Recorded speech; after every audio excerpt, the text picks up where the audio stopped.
Assalamualaikum warahmatullahi wabarakatuh. Kami dari kelompok 1 akan mempresentasikan hasil proyek kelompok kami mengenai sistem informasi pergudangan toko grosir rumahan toko sewa. Perkenalkan, nama saya Michelle Aldiaresya. Saya akan menjelaskan mengenai bab pertama, yaitu pendahuluan. Yang pertama adalah latar belakang masalah. Di era globalisasi saat ini, semua unsur kehidupan manusia menjadi semakin berkembang, tidak terkecuali dalam teknologi informasi.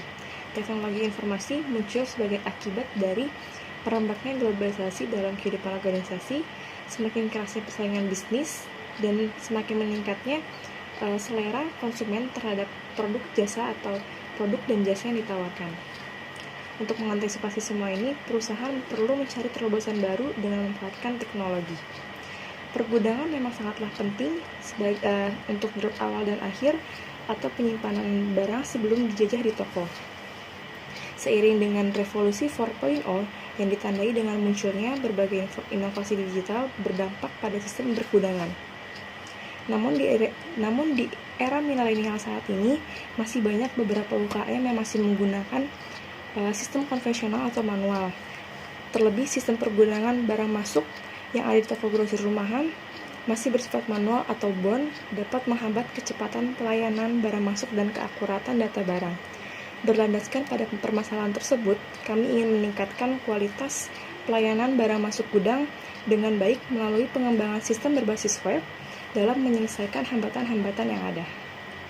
Lalu tujuan dan manfaat. Adapun tujuan kami dalam menyusun proyek ini adalah sebagai berikut. Yang pertama, mempermudah pelayanan yang diberikan dari pihak toko kepada customer, yaitu supplier. Lalu yang kedua, menciptakan sistem yang efektif dan user-friendly. Lalu yang ketiga, memberikan efektivitas serta efisiensi kepada penggunanya atau user. Lalu yang keempat, yang terakhir, menyajikan data dan informasi yang jelas, akurat, dan aman. Lalu adapun manfaat dalam pembuatan proyek ini diantaranya sebagai berikut. Yang pertama, menambah wawasan bagi penulis pada khususnya dan bagi pembaca pada umumnya mengenai sistem informasi yang ada di toko grosir rumahan toko sewa. Lalu yang kedua, dapat berbagi ilmu mengenai program sistem yang akan kami jalankan pada pergudangan toko grosir rumahan toko sewa.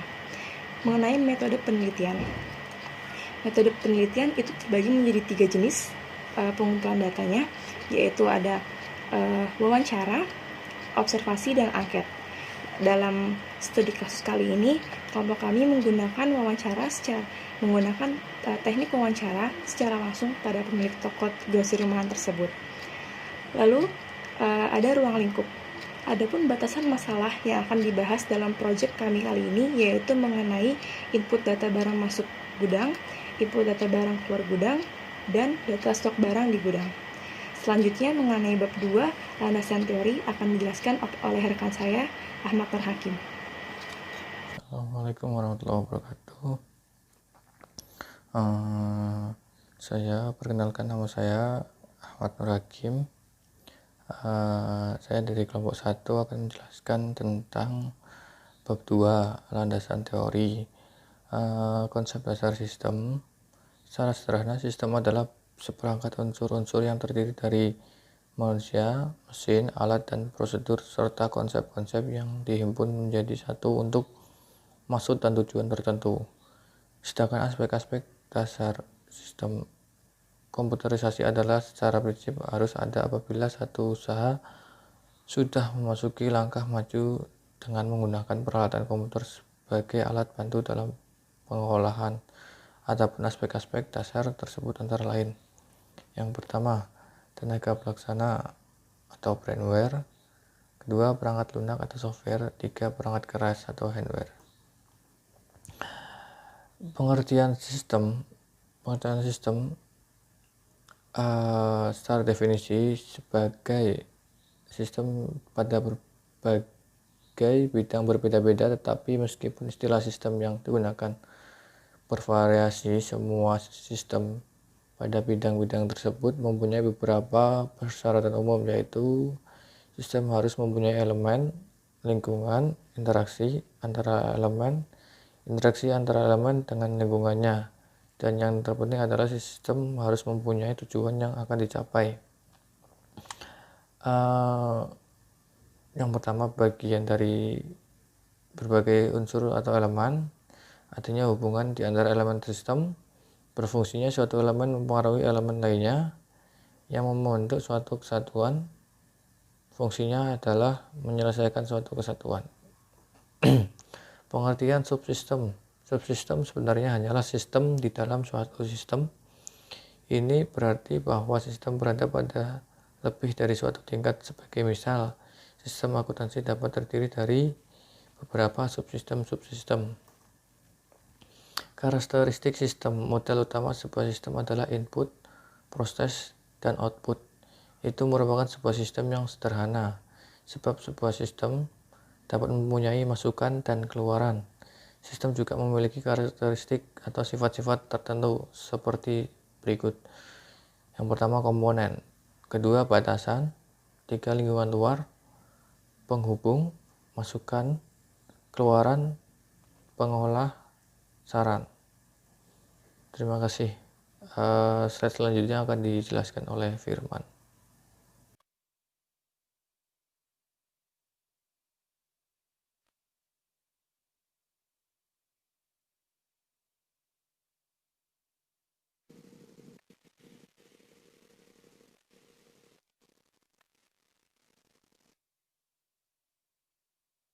Assalamualaikum warahmatullahi wabarakatuh.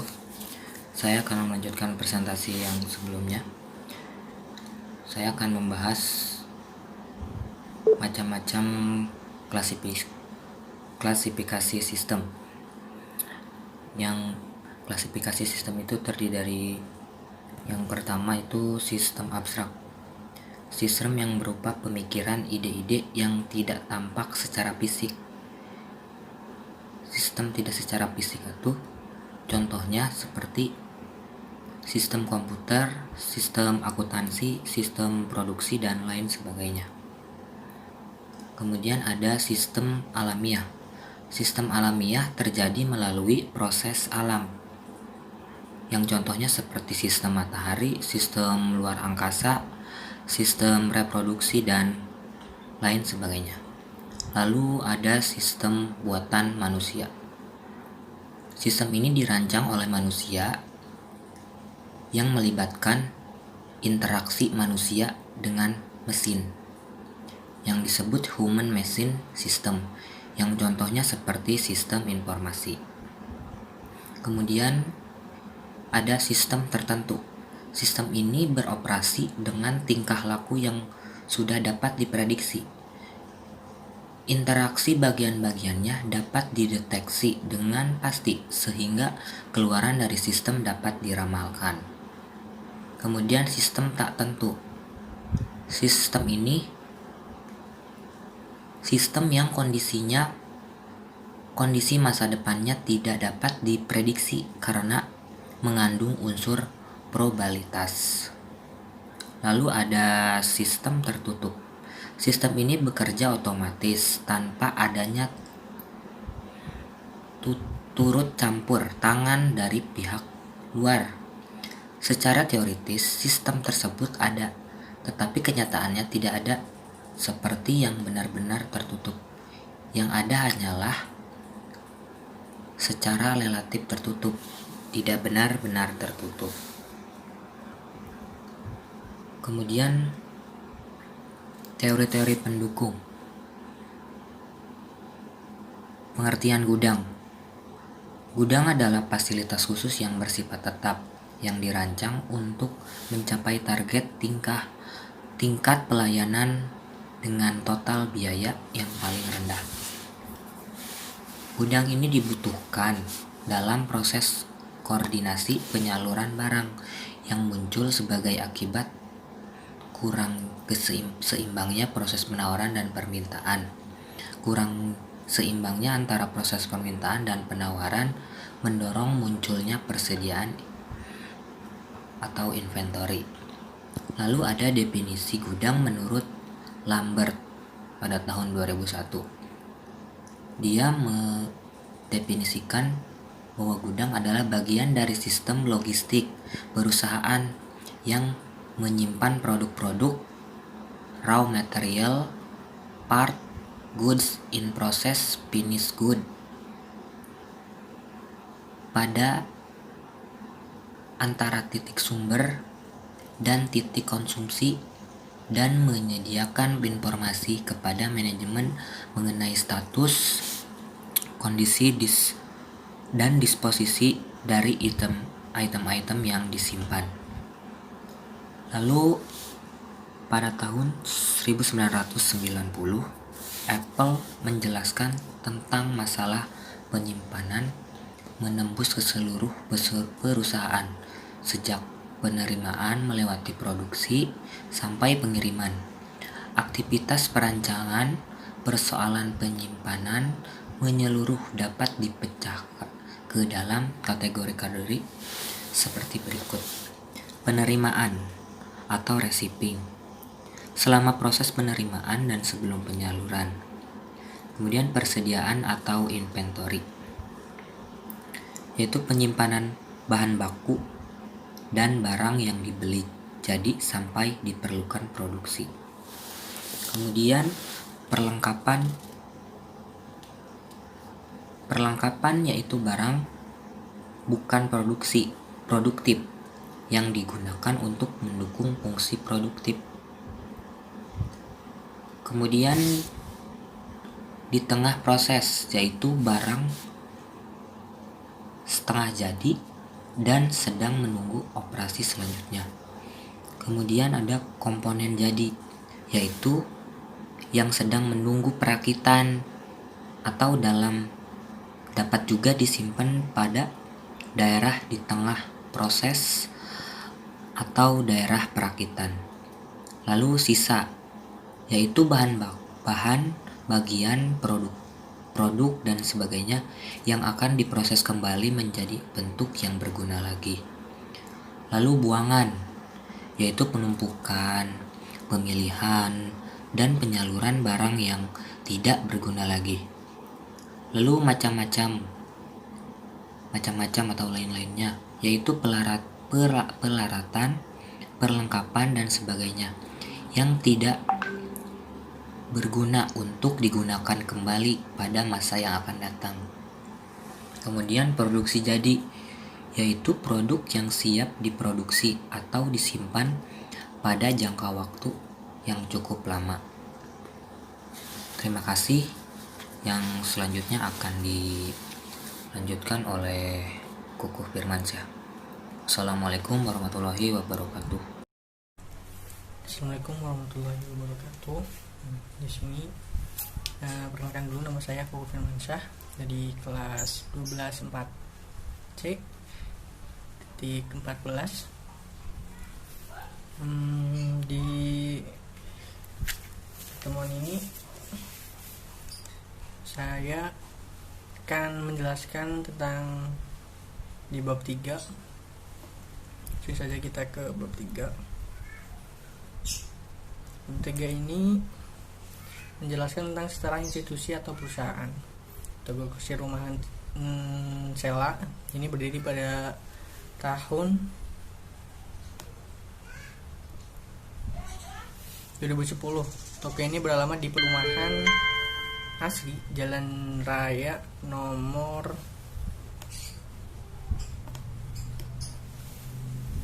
56, Desa Duren, Kecamatan Kelari, Karawang Barat. Pemilik dari toko ini merupakan sepasang suami itu yang bernama Bapak Dodi dan Ibu Nini. Nama toko ini diambil dari anak beliau yang bernama Sela Fitriani Rahma. Berdasarkan hasil wawancara dengan pemilik toko, mereka benar-benar merintis toko ini dari nol.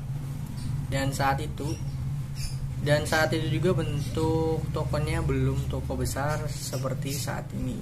Dulu hanya berbentuk warung kecil biasa saja. Saat baru memulai bisnis ini, mereka hanya mampu menjual beberapa barang, di antaranya galon, gas, beras, telur, dan mie saja. Pada saat itu juga beliau belum memiliki karyawan. Mereka menangani dan melayani pembeli hanya berdua. Terkadang sang anak membantu menjaga warung. Bapak Dodi dan Ibu Nini memulai usaha ini karena saat itu Bapak Dodi pensiun dini dari pekerjaannya sebagai karyawan swasta. Setelah berdiskusi dengan sang istri, akhirnya mereka setuju untuk membangun usaha grosir dari hasil uang pensiun Bapak Dodi. Semakin lama, toko grosir mereka mulai berkembang pesat. karena semakin banyak warga baru yang berdatangan dan bertempat tinggal di perumahan mereka. Saat ini mereka sudah membeli 2 rumah di seberang toko mereka untuk dijadikan sebagai gudang stok barang, dan sudah memiliki 10 karyawan pembantu pengurusan barang. Untuk bagian kasir sendiri masih dilayani pemiliknya langsung, yaitu Ibu Ninik dan Bapak Dodi secara bergantian. Alasan mereka masih turun tangan secara langsung di dalam usaha mereka karena mereka sudah terbiasa melayani pembelinya dan mengurangi adanya manipulasi dana. Selanjutnya kita akan melihat struktur organisasi di gudang Toko Sela.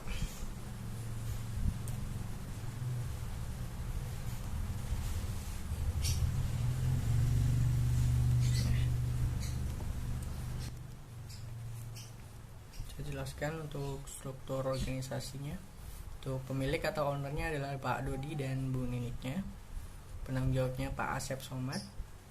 Admin gudangnya Aisyah Alfitri, dan admin gudang ini dia berkoordinasi, dan di bawahnya ada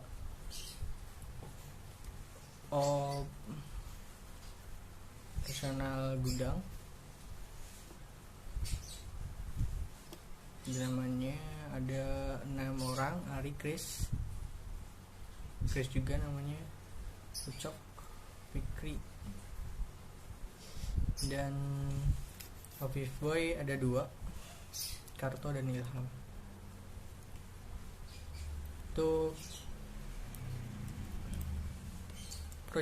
prosedur sistem berjalannya, yang pertama, supplier datang ke toko lalu menghampiri staf admin gudang untuk melakukan pendataan. Kedua, staf admin lalu mengecek data supplier tersebut di buku apakah sudah terdaftar sebelumnya atau supplier baru. Ketiga, jika belum terdaftar, supplier tersebut harus melakukan pendataan form biodata supplier baru terlebih dahulu. Keempat, jika sudah selesai,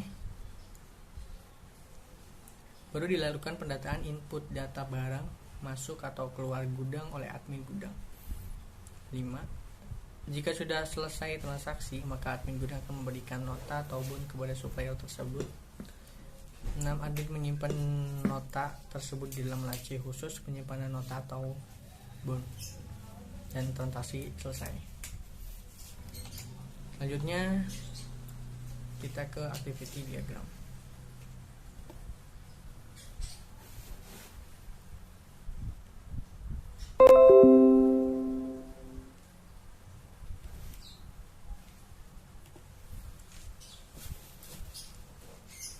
Yang pertama adalah activity diagram input satuan barang.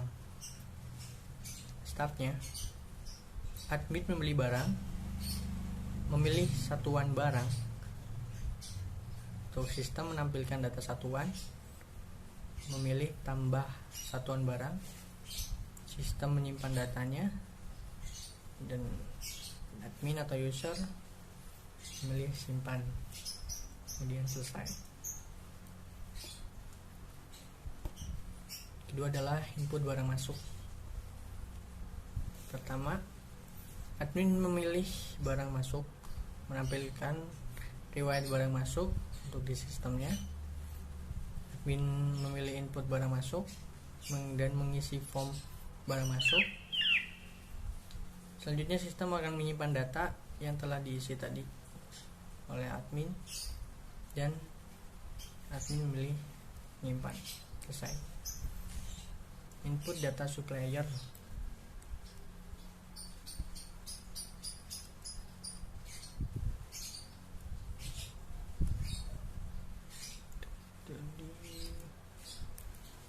Input barang keluarnya belum ya tadi. Untuk yang admin memilih barang keluar, untuk di sistemnya menampilkan lewat barang keluar, memilih input barang keluar, mengisi form input barang keluar, dan menyimpan data yang tadi sudah diisi, dan memilih simpan, sama seperti barang masuk sih sebenarnya.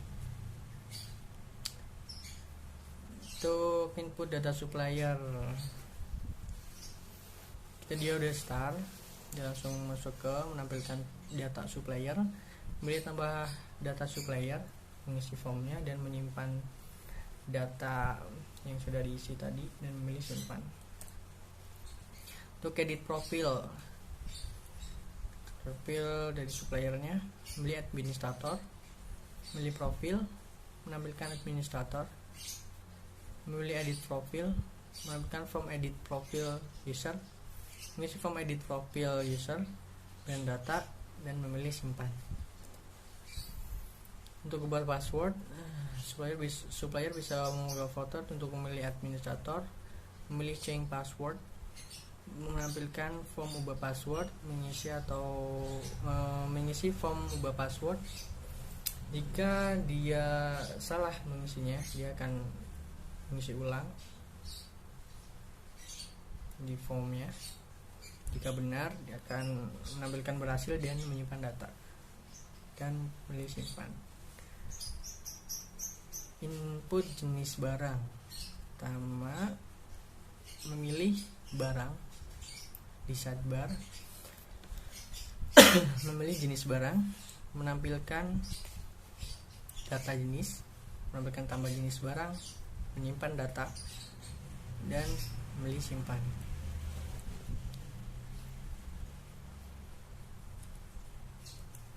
Input jenis barang, bersama memilih barang, memilih jenis barang, menampilkan data jenis, memilih tambah jenis barang, menyimpan data dan memilih simpan.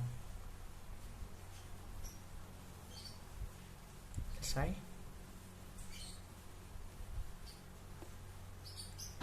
Jadi berdasarkan penelitian yang telah kami lakukan dapat disimpulkan bahwa di era digital saat ini masih ada beberapa rumah usaha yang minim kesadaran akan teknologi, di mana para pemilik usaha terlalu nyaman menggunakan sistem yang masih bersifat konvensional yang mereka anggap cara yang benar dan terbaik. Serta minimnya sumber daya manusia yang ahli di bidangnya juga menjadi faktor terhambatnya kemajuan teknologi di dalam usaha rumahan karena tidak adanya pengembangan sistem dari manual ke sistem yang terkomputerisasi. Adapun syarat yang dapat kami berikan adalah yang pertama, dalam tahap pengembangan selanjutnya disarankan dapat menambahkan fasilitas penunjang seperti tenaga kerja admin, jumlah peralatan komunikasi yang memadai sehingga proses jalannya aplikasi dapat berjalan lancar dan meminimalisir error. Yang kedua, perlu adanya pengembangan dan pemeliharaan yang lebih baik lagi oleh tenaga-tenaga kerja yang ahli dalam bidangnya, sehingga program dapat dipergunakan sesuai kebutuhan dan berjalan dalam jangka waktu yang panjang. Baiklah, sekian presentasi dari kelompok kami. Terima kasih atas perhatiannya. Kami mohon maaf apabila dalam presentasi kami kali ini masih terdapat banyak kekurangan dan kesalahan. Wabillahi taufiq wal hidayah. Wassalamualaikum warahmatullahi wabarakatuh.